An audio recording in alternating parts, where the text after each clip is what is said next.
حضرت انس بن مالک رضی اللہ تعالیٰ عنہ سے روایت کی کہ رسول اللہ صلی اللہ علیہ وسلم نے فرمایا، میرے پاس براق لایا گیا، وہ ایک سفید رنگ کا لمبا چوپایا ہے، گدھے سے بڑا اور خچر سے چھوٹا، اپنا سم وہاں رکھتا ہے جہاں اس کی نظر کی آخری حد ہے۔ فرمایا میں اس پر سوار ہوا حتیٰ کہ بیت المقدس آیا۔ فرمایا میں نے اس کو اسی حلقے یعنی کنڈے سے باندھ دیا جس کے ساتھ انبیاء علیہم السلام اپنی سواریاں باندھتے تھے۔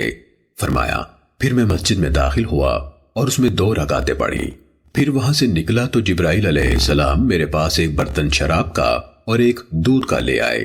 میں نے دودھ کا انتخاب کیا تو جبرائیل علیہ السلام نے کہا، آپ نے فطرت کو اختیار کیا ہے۔ پھر وہ ہمیں لے کر آسمان کی طرف بلند ہوئے۔ جبرائیل علیہ السلام نے دروازہ کھولنے کو کہا تو پوچھا گیا، آپ کون ہیں؟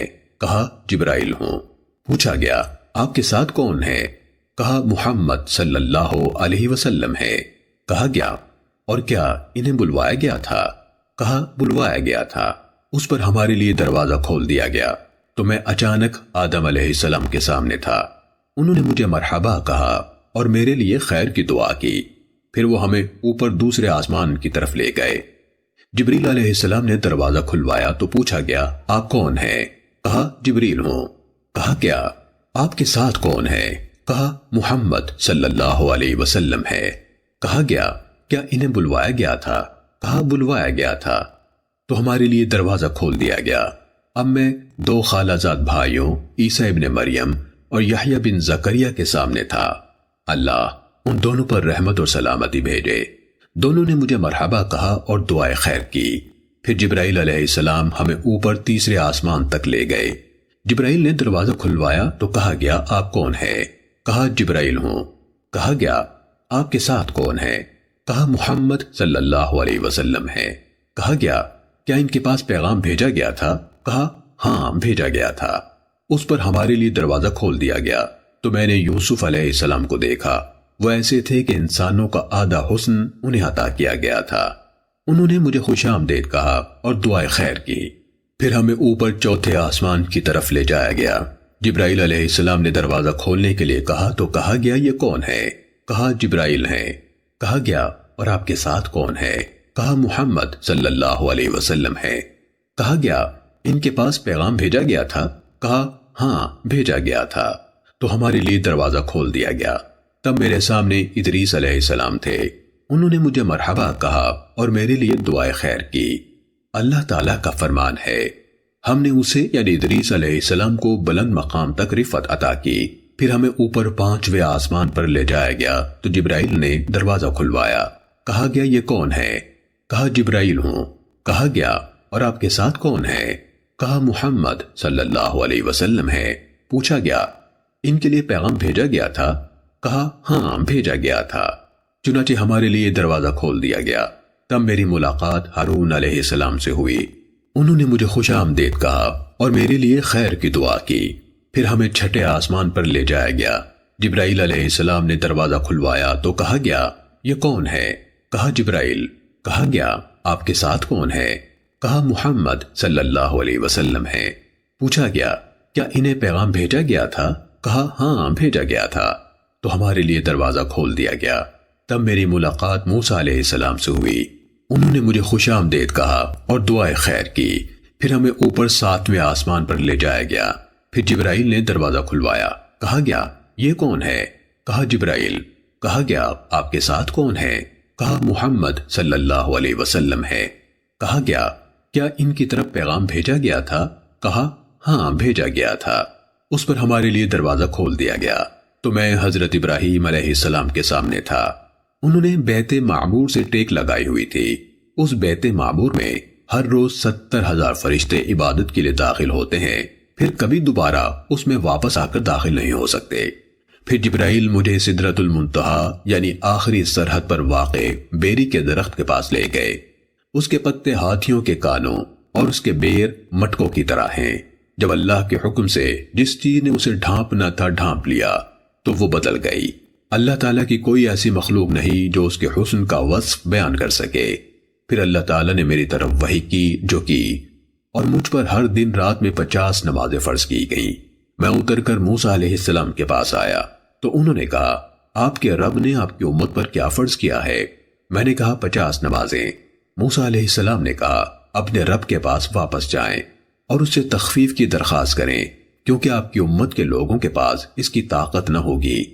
میں بنی اسرائیل کو آزما چکا ہوں اور پرکھ چکا ہوں۔ آپ نے فرمایا تو میں واپس اپنے رب کے پاس گیا اور عرض کی، اے میرے رب، میری امت پر تخفیف فرما۔ اللہ تعالیٰ نے مجھ سے 5 نمازیں کم کر دیں۔ میں واپس موسیٰ علیہ السلام کی طرف آیا اور کہا اللہ تعالیٰ نے مجھ سے 5 نمازیں گھٹا دیں۔ انہوں نے کہا آپ کی امت کے پاس اتنی نمازیں پڑھنے کی طاقت نہ ہوگی، اپنے رب کی طرف لوٹ جائیے اور اسے تخفیف کا سوال کیجیے۔ آپ نے فرمایا تو میں اپنے رب تبارک و تعالی اور موسیٰ علیہ السلام کے درمیان آتا جاتا رہا، یہاں تک کہ اللہ تعالیٰ نے فرمایا اے محمد، ہر دن اور رات میں 5 نمازیں ہیں اور اجر میں ہر نماز کے لیے 10 ہیں، اس طرح یہ 50 نمازیں ہیں، اور جو کوئی ایک نیکی کا ارادہ کرے گا لیکن عمل نہ کرے گا اس کے لیے ایک نیکی لکھ دی جائے گی، اور اگر وہ اس ارادے پر عمل کرے گا تو اس کے لیے 10 نیکیاں لکھی جائیں گی، اور جو کوئی ایک برائی کا ارادہ کرے گا اور وہ برائی کرے گا نہیں تو کچھ نہیں لکھا جائے گا، اور اگر اسے کر لے گا تو ایک برائی لکھی جائے گی۔ آپ نے فرمایا میں اترا اور موسیٰ علیہ السلام کے پاس پہنچا تو انہیں خبر دی۔ انہوں نے کہا اپنے رب کے پاس واپس جائیں اور اس سے مزید تخفیف کی درخواست کریں۔ تو رسول اللہ صلی اللہ علیہ وسلم نے فرمایا میں نے کہا میں اپنے رب کے پاس بار بار واپس گیا ہوں حتیٰ کہ میں اس سے شرمندہ ہو گیا ہوں۔ صحیح مسلم حدیث نمبر 411۔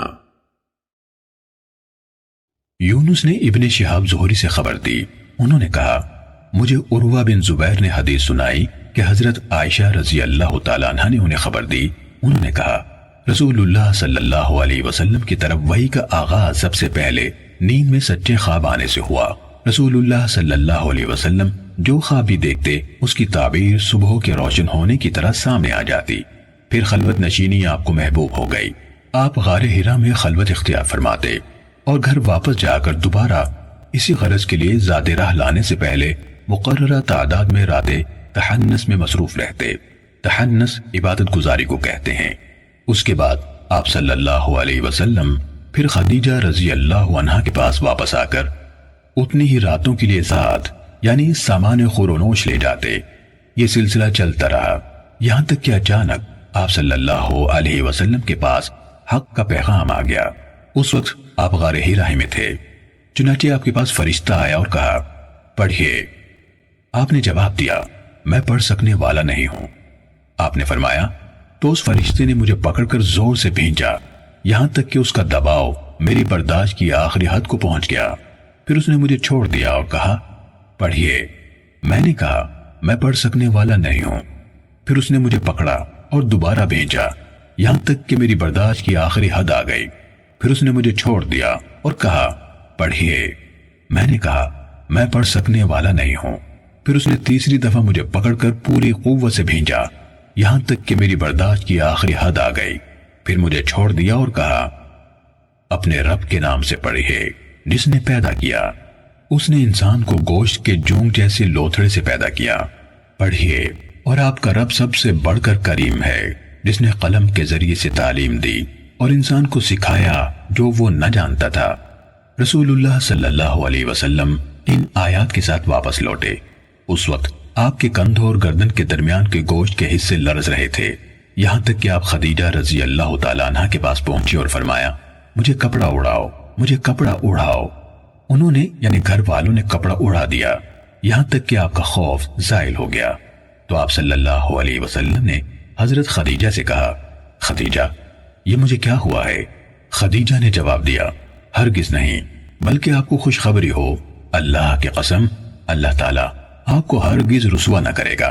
اللہ کی قسم آپ صلہ رحمی کرتے ہیں، سچی بات کہتے ہیں، کمزوروں کا بوجھ اٹھاتے ہیں، اسے کما کر دیتے ہیں جس کے پاس کچھ نہ ہو، مہمان نوازی کرتے ہیں، حق کے لیے پیش آنے والی مشکلات میں اعانت کرتے ہیں۔ پھر خدیجہ رضی اللہ تعالیٰ عنہ آپ کو لے کر ورقہ بن نوفل بن اسد بن عبد العزہ کے پاس پہنچی۔ وہ حضرت خدیجہ رضی اللہ تعالیٰ عنہ کے چچا زاد ان کے والد کے بھائی کے بیٹے تھے۔ وہ ایسے آدمی تھے جو جاہلیت کے دور میں عیسائی ہو گئے تھے، عربی خط میں لکھتے تھے اور جس قدر اللہ کو منظور تھا انجیل کو عربی زبان میں لکھتے تھے، بہت بوڑھے تھے اور بینائی جاتی رہی تھی۔ خدیجہ رضی اللہ تعالیٰ عنہ نے ان سے کہا، چچا اپنے بھتیجے کی بات سنیے۔ ورقہ بن نوفل نے پوچھا، برادر زادے آپ کیا دیکھتے ہیں؟ رسول اللہ صلی اللہ علیہ وسلم نے جو کچھ دیکھا تھا اس کا حال بتایا تو ورقہ نے آپ سے کہا، یہ وہی ناموس یعنی رازوں کا محافظ ہے جسے موسیٰ علیہ السلام کی طرف بھیجا گیا تھا۔ کاش اس وقت میں جوان ہوتا، کاش میں اس وقت زندہ موجود ہوں جب آپ کی قوم آپ کو نکال دے گی۔ رسول اللہ صلی اللہ علیہ وسلم نے پوچھا، تو کیا یہی لوگ مجھے نکالنے والے ہوں گے؟ ورقہ نے کہا، ہاں، کبھی کوئی آدمی آپ جیسا پیغام لے کر نہیں آیا مگر اس سے دشمنی کی گئی، اور آپ کا وہ دن میری زندگی میں آ گیا تو میں آپ کی بھرپور مدد کروں گا۔ ورقہ نے کہا، ہاں، کبھی کوئی آدمی آپ جیسا پیغام لے کر نہیں آیا مگر اسے دشمنی کی گئی، اور اگر آپ کا وہ دن میری زندگی میں آ گیا تو میں آپ کی بھرپور مدد کروں گا۔ صحیح مسلم حدیث نمبر 403۔